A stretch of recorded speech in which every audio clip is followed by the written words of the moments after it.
بسم اللہ الرحمن الرحیم۔ یہاں پہ ہے سورۃ النازعات۔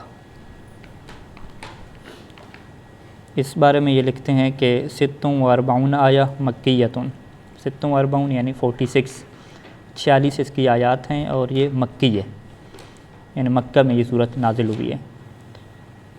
اور جس طرح پہلے والی صورت تھی اس کا موضوع گفتگو بھی قیامت تھا، قیامت کے متعلق، جنت جہنم کے متعلق ساری گفتگو تھی۔ اس کا موضوع گفتگو بھی یہی قیامت ہی ہے، یعنی مکہ کے جو مشرک تھے قیامت کو نہیں مانتے تھے، تو لہذا جو مکہ میں جتنا بھی قرآن نازل ہوا اس میں اکثر و بیشتر جو ہے وہ گفتگو یہی قیامت کے متعلق ہمیں نظر آتی ہے۔ یہاں پہ آج ہم 13-14 آیات انشاءاللہ کریں گے۔ پہلے پڑھ لیتے ہیں اس کو۔ اعوذ باللہ من الشیطان الرجیم، بسم اللہ الرحمن الرحیم۔ والنازعات غرقا والناشطات نشطا والسابحات سبحا فالسابقات سبقا فالمدبرات امرا یوم ترجف الراجفہ تتبعها الرادفہ قلوب یومئذ واجفہ ابصارها خاشعہ یقولون ائنا لمردودون فی الحافرہ اذا كنا عظاما نخرہ قالوا تلك اذا کرۃ خاسرہ فانما هي زجرۃ واحدہ فاذا هم بالساہرہ۔ یہ ایک پورا ٹاپک مکمل ہوتا ہے، آگے پھر حضرت موسیٰ کی کیا گفتگو شروع ہو رہی ہے۔ اچھا، اب آ جائیں جی یہاں پہ الفاظ اور معنی اور ترجمہ کی طرف۔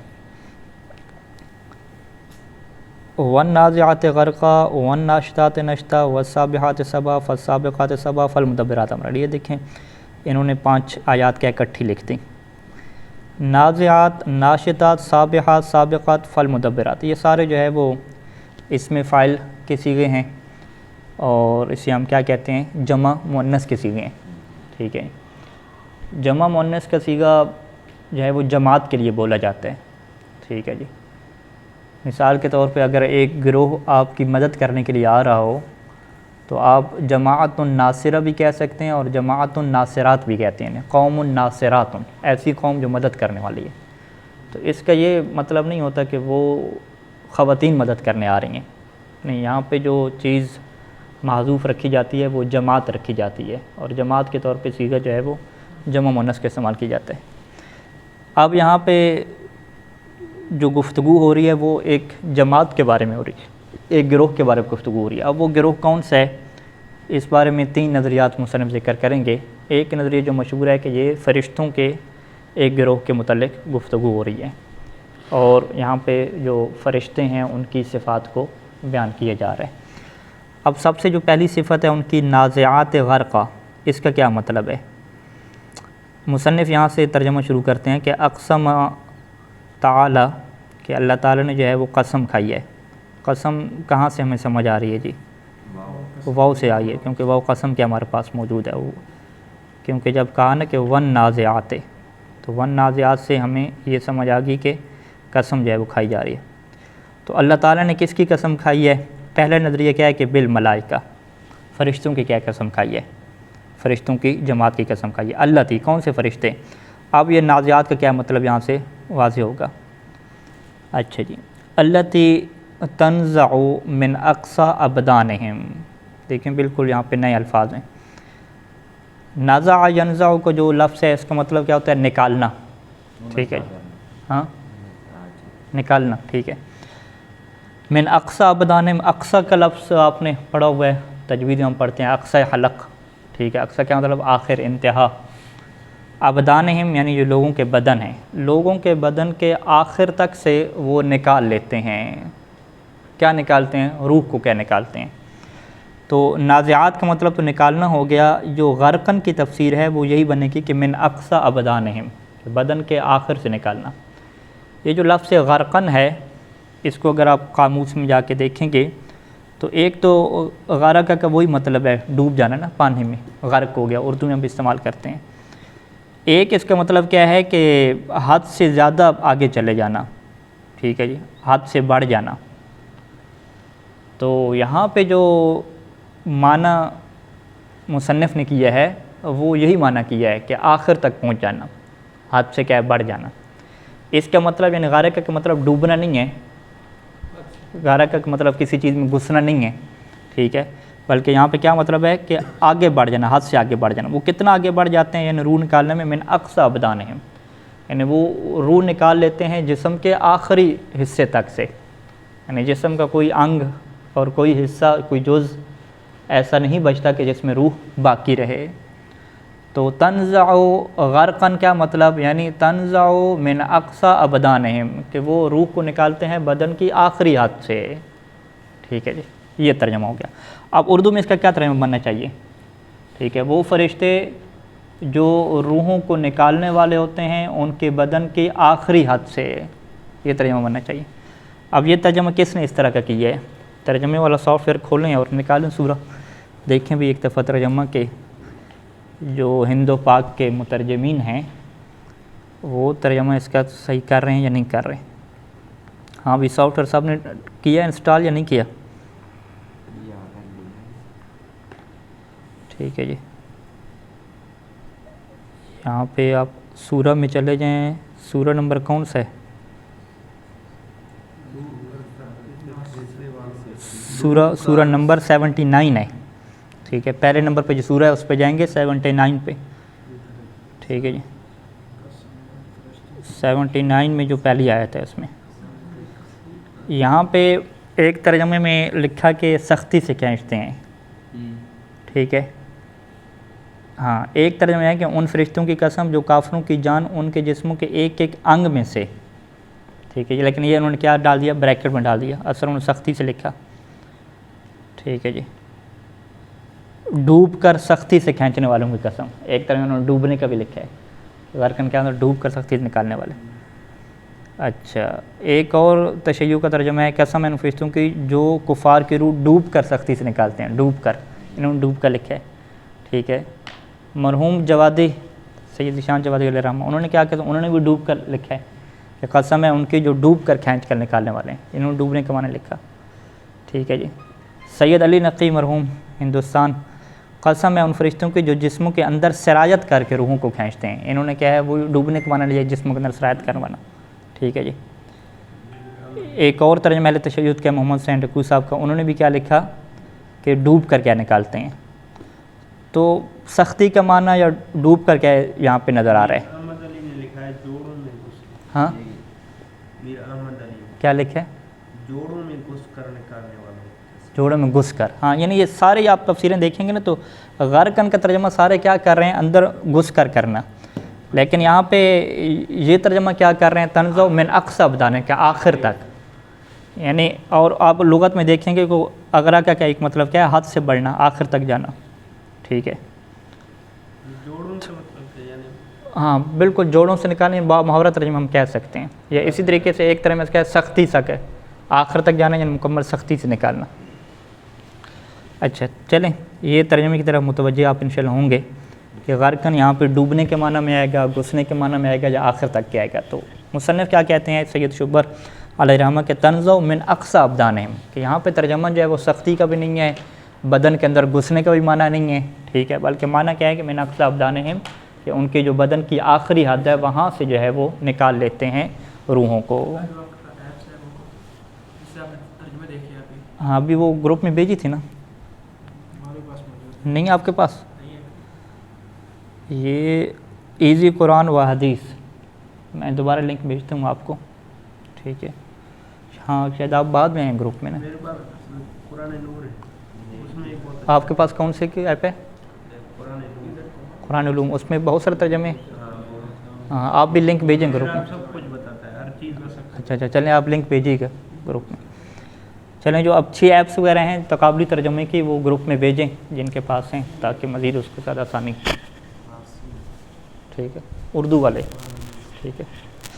اچھا آگے چلیں جی، والناشطات نشطہ، یہاں پہ کیا مطلب ہے، تنشطو اے تخرجو ارواحہم، کہ وہ ان کی ارواح کو نکالتے ہیں، یہاں پہ پھر کیا لکھا، لفظ عنف لکھا، بے عنف لفظ ہے، عنف کیا مطلب ہوتا ہے، شدت اور سختی سے، یعنی نازعات غرقہ میں شدت کا معنی نہیں ہے ان کے مطابق، نازعات غرقہ کا مطلب کیا ہے، بدن کے آخری حد سے نکالنا، لیکن ناشطات کا کیا مطلب انہوں نے کیا کہ تخرجو ارواحہم بعنفن، کہ وہ ان کی ارواح کو سختی کے ساتھ نکالتے ہیں. یہ لفظ عنفا اور عنفن آپ دیکھیں گے تو اس کا مطلب کیا ہوتا ہے؟ سختی سے نکالنا.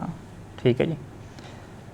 او ارواح المؤمنین برفق، یا جو ہے وہ اگر مومنوں کی آپ بات کریں گے تو وہاں پہ پھر سختی والا معنی نہیں کریں گے آپ، برفقن آپ کریں گے کہ وہ مومنوں کی روح کو نکالتے ہیں، برفقن نرمی کے ساتھ نکالتے ہیں. اچھا، تو اس کا مطلب کیا ہے کہ پھر ناشطات کا مطلب بھی سختی کے ساتھ نہیں جوڑا جائے گا، بلکہ یہ دیکھا جائے گا کہ روح کس کی قبض کی جا رہی ہے. ہاں، مورد دیکھا جا رہا ہے. تو پھر ناشطات کا مطلب کیا ہوگا؟ ناشطہ کا فقط مطلب کیا ہوگا؟ تخرج کا ہو گیا، نکالنے کا مطلب ہو گیا. ٹھیک ہے. وہ ناشطہ تو نشطہ یعنی وہ ان کی روحوں کو نکالتے ہیں بس. والسابحات سبحا، سبحا کا مطلب کیا ہوتا ہے؟ تیرنا ہوتا ہے. ٹھیک ہے. اور یہ ہم جب آئے تھے نجف میں تو یہ نہانے کو بھی کیا کہتے ہیں؟ وہ تسبح کہتے ہیں. ٹھیک ہے. ہم غسل خانے میں جاتے تھے نہانے کے لیے تو عرب والے پوچھتے تھے کہ ہاں بھائی الیوم تسبح سبحتم، ہمیں کیا مطلب کہ ہم تیراکی کی ہے، کیا کی ہے؟ تو ہم کیا غسل کی بات کریں، کہتے ہیں غسل کیا ہے. ٹھیک ہے. تو یہ عربی بھی نجف والی ہے. ٹھیک ہے. تو اب یہاں پہ کیا ہے کہ والسابحات سبحا، کہ وہ تیرنے لگ جاتے ہیں فرشتے. جی اس کا کیا مطلب ہے؟ تو تسبح بہا، مصنف کیا کہہ رہے ہیں کہ اس کا کیا مطلب ہے کہ تسبح بہا، کہ ان روحوں کو لے کر وہ تیرنے لگ جاتے ہیں. یہ ایسی ہے کہ کسابح بشیء فی السماء فی الماء، کہ جو کسی چیز کو لے کر پانی میں کیا ہے؟ تیرتا ہے. یعنی نقشہ کیسے بنا کہ وہ روحوں کو کھینچتے ہیں، کھینچ کر پھر ان کو لے کر تیرنے والے بن جاتے ہیں. ٹھیک ہے. اس تیرنے والے کا ترجمہ دیکھیں اردو والوں نے کیا کیا ہے بھائی، انہوں نے بھی اڑنے کے معنی میں کیا ہے. والسابحات سبحا، پھر فضا میں تیرتے ہوئے جاتے ہیں. ٹھیک ہے. تیزی سے تیرتے پھرتے ہیں، یہ ترجمے ایسے ہی آ رہے ہیں. ٹھیک ہے. فضا میں تیرنے والے ہیں، تیرنے والے ہونا چاہیے. ٹھیک ہے. فضاؤں کے سب نے تیرنے والا کیا ہے. ٹھیک ہے جی. فضا میں تیرتے ہیں. جی فضا میں اڑنے کا مطلب ہوتا ہے نا، فضا میں یعنی فضا کو تشبیہ دی ہے پانی کے ساتھ، کہ وہ اس میں کیا ہے؟ تیر رہے ہیں. ٹھیک. اچھا جی. اب وہ کیا ہے والسابحات سبحا، کیا مطلب کہ روحوں کو لے کر وہ پانی کے اندر جیسے تیرتے ہیں، گویا کہ کسی چیز کو لے کر پانی کے اندر تیر رہے ہوں. اچھا جی. فتسبق الارواح یا فتسبق الارواح، تسبق الارواح یہ ہونا چاہیے. فتسبق الارواح الی محالہا، پس ان ارواح کو اپنے محال کی جمع یعنی ایک جگہ پہ، پس وہ ارواح کو ان کی جگہ پہ جلدی سے کیا پہنچا دیتے ہیں. ٹھیک ہے جی. سابقہ اور سابق کیا مطلب ہوتا ہے؟ آگے نکل جانا، سبقت لے جانا سے کہتے ہیں. والسابقون سابقون جو قرآن کی آیت ہے، اور انہی اصحاب کے متعلق امام نے ارشاد فرمائی، زرارہ ابو بصیر وغیرہ کے متعلق. تو فتسبق الارواح یعنی وہ ارواح کو جلدی لے جاتے ہیں، آگے لے جاتے ہیں. کہاں تک لے جاتے ہیں؟ الی محالہا، ان کی جگہوں پہ، جو محل ہے ارواح کا وہاں پہ وہ جلدی سے لے جاتے ہیں. یعنی ادھر سے روح نکالی بالکل بدن کے آخری حصے تک، اور کافر تھے تو سختی سے نکالی، مومن تھے تو نرمی سے نکالی. پھر ان ارواح کو لے کر وہ تیرتے ہوئے جلدی سے آگے بڑھ جاتے ہیں اور اس جگہ پہ چلے جاتے ہیں جہاں پہ ارواح کو لے کر جانا ہوتا ہے. اچھا. فتدبرو، یہ آیت کس کی تفسیر کر رہے ہیں؟ فالمدبرات کی. فالمدبرات امرا. فتدبرو، پس وہ انتظام سنبھالتے ہیں، تدبیر کرتے ہیں، مینجمنٹ کرنا نا. تو دبرو، پس وہ تدبیر کرتے ہیں، حسب ما امرت بہی، اسی کے مطابق کہ امرت بہی جو انہیں امر دیا گیا ہے، جیسا انہیں حکم دیا گیا ہے اسی کے مطابق وہ انتظام کرتے ہیں. اچھا. او ما عدا الاولین للملائکہ التی تسبح اے تسرع فی مزیہا فتسبق الی ما امرت بہی. او ما عدا الاولین للملائکہ، ٹھیک ہے، یا یہ جو ہیں وہ پہلے جو ملائکہ ہیں نا ان کے علاوہ ہیں. ٹھیک ہے. پہلے دو ملائکہ کا کام کیا تھا؟ روح کو نکال دینا، النازعات غرقہ والناشطات نشطہ، یہ ان کا کام ہو گیا. تو ان دو کے علاوہ یہ جو تیسرے نمبر پہ ہے نا تیرنے والے، یہ پھر ان کی کیا الگ سے ڈیوٹی ہے. ٹھیک ہے. یعنی او ما عدا الاولین، پہلے دو جو ملائکہ کے علاوہ ہیں، للملائکہ جو ان ملائکہ کے لیے ہے کہ اللہ تسبح، تسبح کا یہاں پہ مطلب کیا کیا ہے؟ تسرع فی مزیہا. مزا یمزی کیا مطلب؟ چلے جانا. ٹھیک ہے، تسرع یعنی وہ جلدی کرتے ہیں، فی مضیہا اپنے چلے جانے میں، اپنے چلے جانے میں جلدی کرتے ہیں، فتسبقوا پس وہ جلدی پہنچ جاتے ہیں، الا کس کی طرف، الا ما امرت بھی جس کا انہیں حکم دیا گیا ہے، فتدبر امرہ پس وہ اللہ کے امر کی کیا کرتے ہیں، تدبیر کرتے ہیں، ٹھیک ہے جی۔ تو یہاں تک گفتگو کیسے ہوئی کہ اقسم تعالی بالملائکۃ کہ اللہ نے ملائکہ کی کیا قسم کھائی۔ ابھی دوسرا احتمال کیا ہے کہ بن نجوم، کہ اللہ نے کس کی قسم کھائی ہے، نجوم کی کیا قسم کھائی ہے۔ نجوم کسے کہتے ہیں، تاروں کی یا ستاروں کی، تارے اور ستارے میں کیا فرق ہے،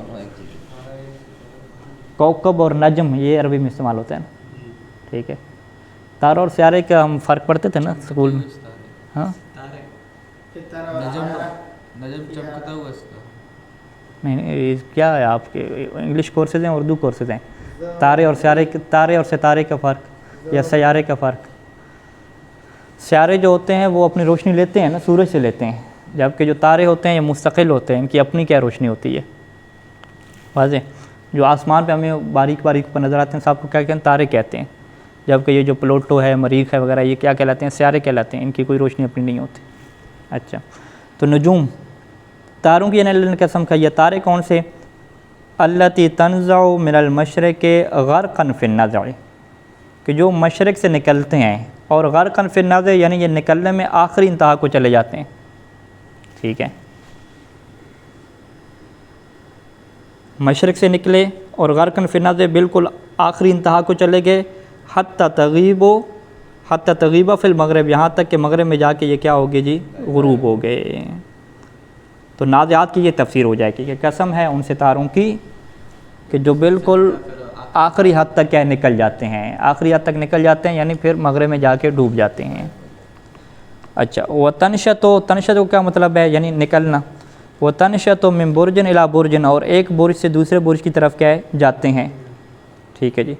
برج کیا ہے، آسمان کے جو حصے مختلف بنے ہوئے ہیں، برج اقرا، برج پلوٹو وغیرہ بہت سارے نام اس کے رکھے ہیں، میرے ذہن میں نہیں ہے، یہ آپ قرآن کے اندر کیا نام ہے، گوگل پہ آپ سرچ کریں گے کہ آسمان کے بروج سے کیا مراد ہے، تو وہ بہت سارے برجوں کی کیا تفسیر آ جائے گی۔ اچھا، اے ایک برج سے دوسرے برج کی طرف جاتے ہیں، اے کیا مطلب، کدھر گیا جی،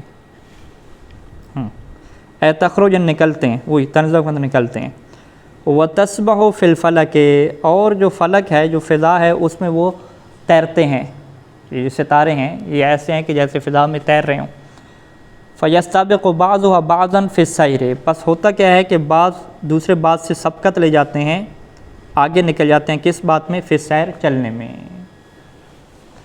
فتدبر امرا پس وہ اسی امر کا انتظام کرتے ہیں، کس امر کا انتظام کرتے ہیں، کہ خلقت لاجلہ، کہ جس کی خاطر وہ خلق کیے گئے ہیں، جیسے وہ مثلا کس کا انتظام کرتے ہیں، تقدیر الازمنۃ والفصول، کہ زمانوں کو کیا ہے معین کرنا، فصول کیا ہے موسم جو ہیں ان کو کیا ہے معین کرنا، تو موسموں کو معین کرنا، بارش برسانا، سورج کی حرکت کو آگے پیچھے سیٹ کرنا، یہ ساری چیزیں جو ہے وہ اسی تاروں کے ساتھ کیا ہے جڑی ہوئی ہیں۔ یہ کیا ہو گیا جی، دوسرا احتمال ہو گیا، پہلا ملائکے کی قسم کھائی، دوسرا کس کی جی، نجوم کی کھائی، تیسرا او بسرای الغزات، یا جو ہے وہ قسم کھائی ہے سرایہ غزات کی۔ سرایہ کیسے کہتے ہیں، السریہ کہتے ہیں، سریہ فوج کے ایک ٹکڑے کو کہتے ہیں، اور سرایہ کیا ہے، یعنی فوج کا ایک گروہ، یہاں پہ پوسٹر نجف میں دیکھیں گے ہم نے، سرایہ سلام ہو گیا، ٹھیک ہے جی، سلام جو دستہ ہے فوجی گروہ وہ ہے۔ سرایہ الغزات، غزات کیسے کہتے ہیں، غازی کی جمع کیا ہے، غزات ہے، ٹھیک ہے جی، غزات کیسے کہتے ہیں، غازی کیسے کہتے ہیں، مجاہد کو کہتے ہیں، ٹھیک ہے، یہ عربی میں اسے ہم غازی کہتے ہیں، ٹھیک ہے۔ آپ اگر عربی زبان لغت میں جا کے دیکھیں غازہ وا کے مادہ میں، تو غازہ وا کے مادہ میں غازی کا مطلب کیا لکھو گا، مجاہد، حملہ آور، ٹھیک ہے۔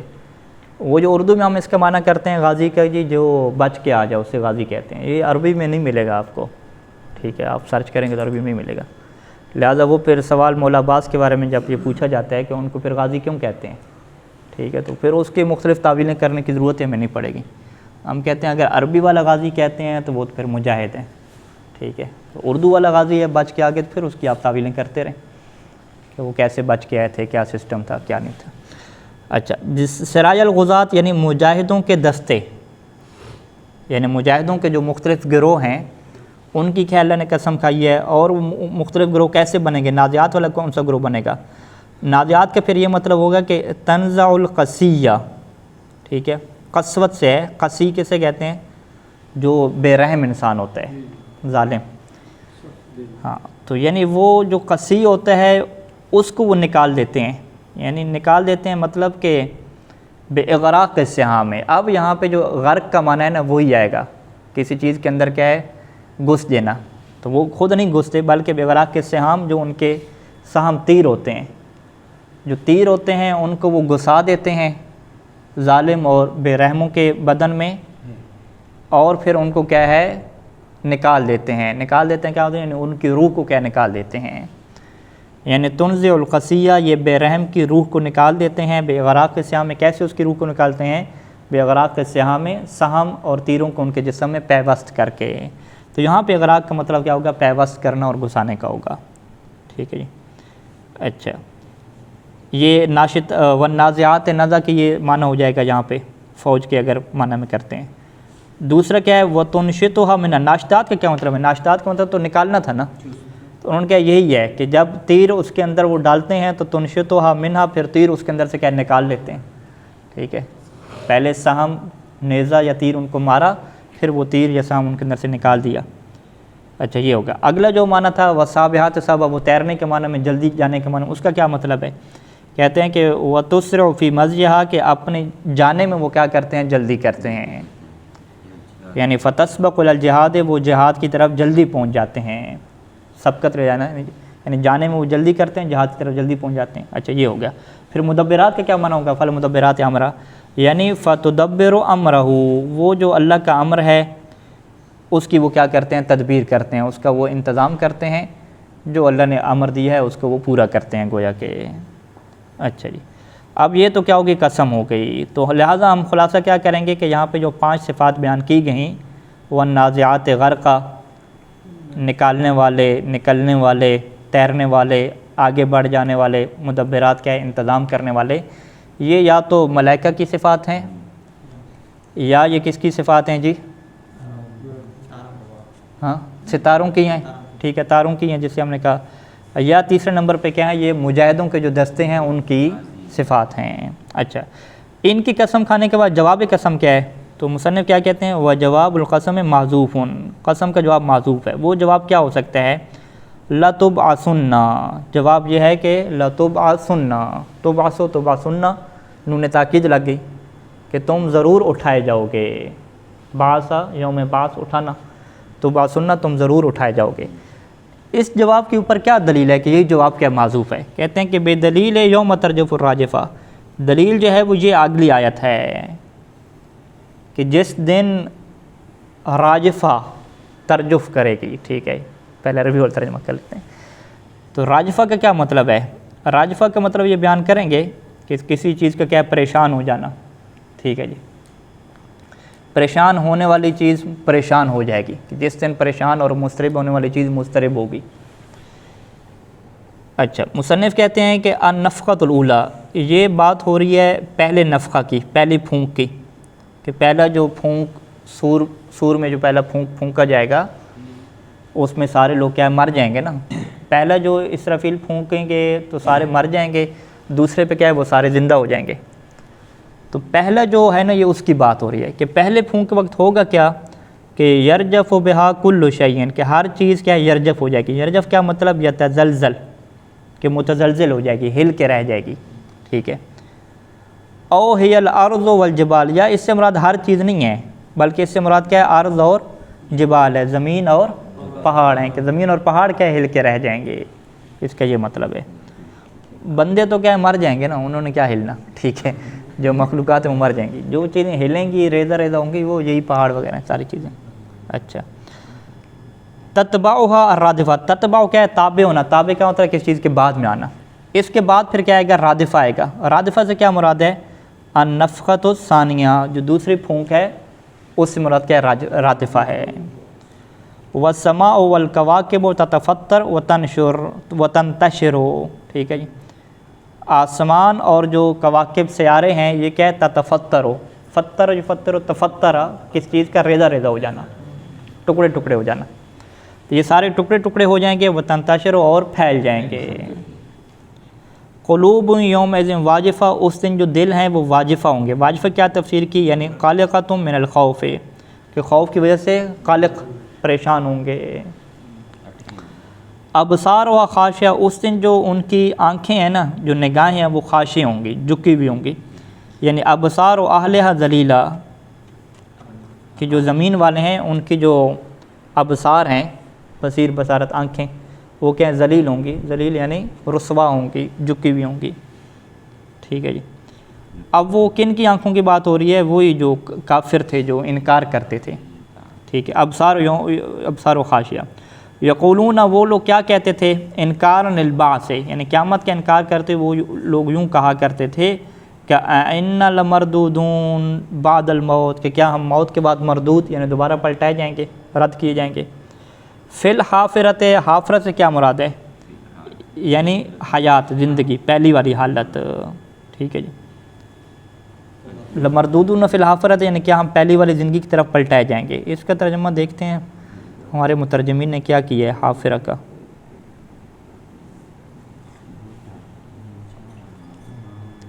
یہ لوگ کہتے ہیں کہ کیا ہم پہلی والی حالت پر لوٹ جائیں گے، پہلی زندگی کی طرف پلٹ جائیں گے، وہی حالت اور زندگی سے کیے گا، الٹے پاؤں کی طرف بھی ہے، ٹھیک ہے، یہی ہے حالت، پاؤں، الٹے پاؤں، یہ ترجمہ کیے گا، ٹھیک ہے۔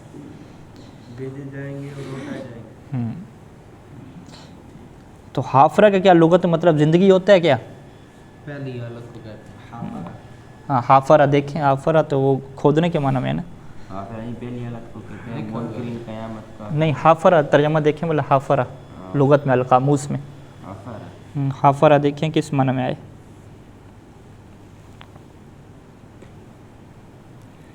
یہ حافرہ کا مطلب کھودنا لکھا ہوا ہے، راستے میں چلنے کا نشان ڈالنا، حفر الطریق، گڑھا کرنا، کھودنا، حفر الشیء، حفر گڑھا کرنا۔ الحافرہ کہتے ہیں کہ کھدی ہوئی زمین، کھودنا، پہلا رستہ یا جگہ، پہچاننے کی وہ جس جگہ یا راستے سے آیا تھا وہاں لوٹ گیا، پہلی حالت، ہاں الحافرہ پہلی حالت کو بھی کہتے ہیں۔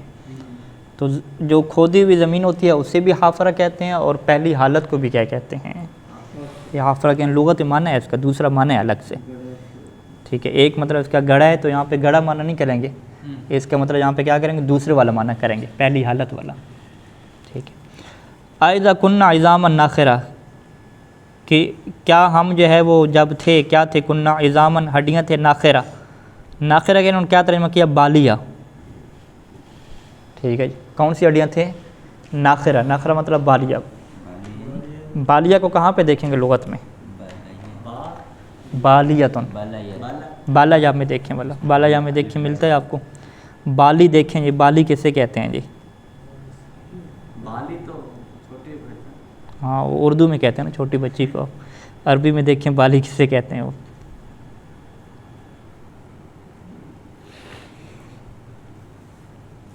ہاں بھی آپ نے کی ہوئی ہے لغت، ایپس وغیرہ ساری القاموس کی، ہاں، فنا ہو جانا، بوسیدہ ہو جانا، ٹھیک ہے جی۔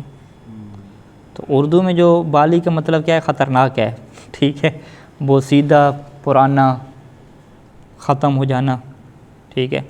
البالی لکھا ہوا ہے، بالی آپ کو ملا ہے؟ خود لفظ بالی، پرانا، گلا ہوا، بوسیدہ، ٹھیک ہے، ہاں یہ لفظ آپ کو ملا ہوگا۔ بدبودار، ہاں بالی کیسے کہتے ہیں؟ بدبودار، ٹھیک ہے، یہ لغت میں مانتا ہوں۔ تو یہاں پہ انہوں نے کیا کہا کہ ہماری جو ہڈیاں ہیں جو بوسیدہ ہو گئی ہیں، عظام ناخرہ کیا ہے کہ جب ہم بوسیدہ ہڈیاں ہو جائیں گے، قالو، تو وہ کیا کہتے ہیں؟ قالو استہزان، وہ مذاق اڑاتے ہوئے کہتے ہیں کہ تل کا اے رجعتنا الی الحیات، کہ تل کا اس کا اشارہ کس کی طرف ہے؟ یعنی ہمارا دنیا کی طرف پلٹنا۔ تل کا اذن کرتن خاسرہ، یہ آیت ہے، کہ وہ کہتے ہیں کہ تل کا کرتن خاسرہ، تل کا اذن کرتن خاسرہ، کہ پھر یہ کیا ہو جائے گی، اذن کیا مطلب یعنی ان صحت، یعنی اگر یہ بات صحیح ہو کہ ہمیں دوبارہ اٹھایا جائے گا تو پھر یہ کرتن خاسرہ ہوگی۔ کرہ کیا ہے، واپس پلٹنے کو کہتے ہیں، خاسرہ یعنی نقصان دہ، یعنی رجعتن یہ ایک ایسی رجعت ہوگی، ایک ایسا واپس پلٹنا ہوگا کہ ذات خسران کے جو کیا ہوتا ہے نقصان والا ہوتا ہے، ٹھیک ہے، یہ ایک معنی ہو جائے گا۔ او یا دوسرا معنی کیا ہو جائے گا کہ خاسر اہلھا، کہ یہ جو لوگ بھی پلٹیں گے نا اہل رجع جو ہوں گے یہ کیا ہو جائیں گے، نقصان میں ہوں گے۔ فإنما هي زجرۃ واحدہ، یہ ہے نا، فإنما هي سے کیا مراد ہے، اے مل کر رہا تو کہ یہ جو واپس پلٹنا ہے وہ نہیں ہوگا، الا زجرۃ مگر وہ چیخ ہوگی، واحدہ ایک ہی کیا ہے، چیخ ہوگی۔ اور اس سے مراد کیا ہے، نفخہ ثانیہ ہے، یہاں پہ چیخ اور پکار سے کیا مراد ہے، نفخہ ثانیہ ہے، کہ ایک ہی آواز ہوگی، ایک ہی چیخ ہوگی، یعنی دوسری دفعہ جو پھونک ماری جائے گی۔ تو اس کا نتیجہ کیا ہوگا کہ فائزہ ہم بالساہرہ، وہ صحرا پہ ہوں گے۔ صحرا سے کیا مراد ہے، صحرا کا کیا ترجمہ ہے، بوجہ الارض، کہ وہ زمین کے اوپر ہوں گے، پہلے زمین کے اندر تھے، ٹھیک ہے، زمین کے اوپر وہ کیا ہوں گے، احیان زندہ حالت میں ہوں گے، بعد ما کانوا ببطنہا، اس کے بعد کہ وہ زمین کے اندر تھے، ببطنہا یعنی زمین کے بطن میں تھے، تو آپ زمین کے اوپر تھے، زمین کے بطن میں وہ کیا تھے، اموات تھے، پہلے وہ اموات تھے، مرے ہوئے تھے، تو اب وہ اس چیز کی وجہ سے زمین کے اوپر ہو جائیں گے زندہ حالت میں۔ اب یہاں پہ ایک بحث آتی ہے کہ ساحرہ، زمین کو ساحرہ کیوں کہا گیا، حالانکہ ساحر کا مطلب جو ہوتا ہے وہ جاگنا ہوتا ہے، ٹھیک ہے، اللیلۃ الساحرہ کہتے ہیں وہ رات جسے جاگ کے گزارا جائے، ٹھیک ہے جی، تو زمین کو ساحرہ کیوں کہا گیا، تو مصنف یہ کہتے ہیں کہ چونکہ اس وقت اتنا خوف ہوگا کہ پھر اس زمین کے اوپر کسی کو نیند نہیں آئے گی، تو خوف کی وجہ سے جب نیند اڑ جاتی ہے جس زمین کے اوپر تو اس زمین کو کیا کہتے ہیں، ساحرہ کہتے ہیں، تو یہ مصنف کی تعبیر ہے۔ ہاں، سمیہ بہا یعنی بہا کیا مطلب، زمین کو نام دیا گیا، بہا ساحرہ کا نام کیوں دیا گیا، لأن سالک کہا کیونکہ جو زمین کے اوپر چلنے والا ہے، یسہر خوفاً وہ خوف کی وجہ سے کیا ہے، جاگے گا، ٹھیک ہے جی، تو اس وجہ سے کہا گیا۔ لغت میں کچھ لوگوں نے کہا ہے کہ بھئی زندہ زمین جاگنے والی ہے، کیا مطلب، کچھ نے کہا کہ جو زمین کے اوپر گھاس پھوس اگتا ہے نا تو اس کی وجہ سے زمین کو کیا کہتے ہیں، ساحرہ کہتے ہیں، تو مصنف کیا کہہ رہے ہیں، نہیں یہ وجہ نہیں ہے، زمین کو ساحرہ اس وجہ سے کہہ رہے ہیں کہ لأن سالکہا یسہر خوفاً، کہ جو زمین کا سالک ہے، زمین پہ جو چلنے والا ہے وہ جاگتا ہے، تو جاگنا زمین نے نہیں ہے، جاگنا چلنے والے نے ہے، لیکن اس کی وجہ سے مجازاً کہہ دیا جاتا ہے کہ یہ زمین جاگنے والی ہے، ٹھیک ہے۔ وقیلہ کہا گیا ہے کہ یہ زمین کون سی ہوگی، قیامت والی زمین ہوگی، اور ایک کہا گیا ہے کہ یہ کیا ہو جائے گی، جہنم والی زمین ہوگی۔ صلی اللہ علیہ محمد و آلہ اجمعین۔